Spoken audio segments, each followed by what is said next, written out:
Le don de l'amitié, Marion Stroux. Dans le don de l'amitié, Marion Stroux évoque la valeur de l'amitié et la présente sous ses différents aspects.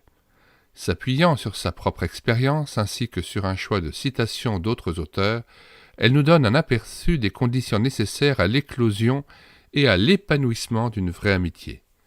Ceci est d'autant plus important que la notion même d'amitié a été dévaluée à notre époque du fait de l'excessive sexualisation des rapports humains quels qu'ils soient.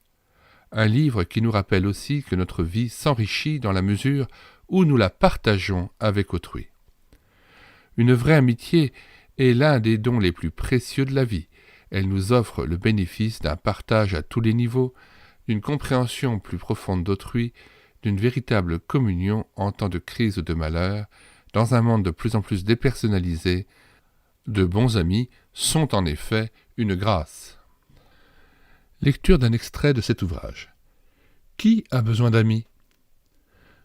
Jésus dit dans l'évangile de Luc. Un homme descendait de Jérusalem à Jéricho. Lorsque des brigands l'attaquèrent, lui arrachèrent ses vêtements pour le voler, le battirent et s'en allèrent en le laissant à demi-mort. Un Samaritain qui voyageait par là arriva près du blessé. Quand il le vit, il en eut profondément pitié. Il s'en approcha encore plus, versa de l'huile et du vin sur ses blessures et les recouvrit de pansements. Puis il le plaça sur sa propre bête et le mena dans un hôtel où il prit soin de lui. Seigneur, je t'en prie, révèle ton amour à cet homme que nous avons rencontré aujourd'hui. Tu te souviens de lui, il avait l'air si esselé, et pourtant il affirmait ne pas avoir besoin d'amis.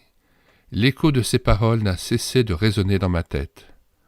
Des amis, disait-il, qui a besoin d'amis ? L'amitié n'existe pas, uniquement des gens à l'affût de ce qu'ils peuvent vous soutirer. Ils s'intéressent à vous aussi longtemps que vous avez quelque chose à leur donner. Ensuite, c'est fini. Ne me parlez pas d'amis. Je préfère rester seul avec moi-même. Je ne ris pas très souvent, mais au moins je ne pleure plus. Qu'a-t-il donc vécu dans le passé, Seigneur, pour réagir ainsi ? Quelles blessures l'ont amené, comme tant d'autres, à se replier sur lui-même, au point d'avoir peur des autres, peur de l'amour, peur de la vie ? Toi seul, Seigneur, peux venir à bout de ce passé. Toi seul peux verser l'huile et le vin qui guériront ses blessures. Nous pouvons te l'abandonner, ou bien comment lui tendras-tu les bras sinon par les nôtres ? Comment le toucheras-tu sinon par nos mains ? Comment lui prouveras-tu que tu l'aimes sinon par notre amour ? Peut-être ne croira-t-il à ta bonté qu'après avoir ressenti la nôtre. Seigneur, je t'en prie, révèle ton amour à cet homme que nous avons rencontré aujourd'hui par notre intermédiaire. Nous mettons le lien de téléchargement de cet ouvrage dans les commentaires de cette vidéo.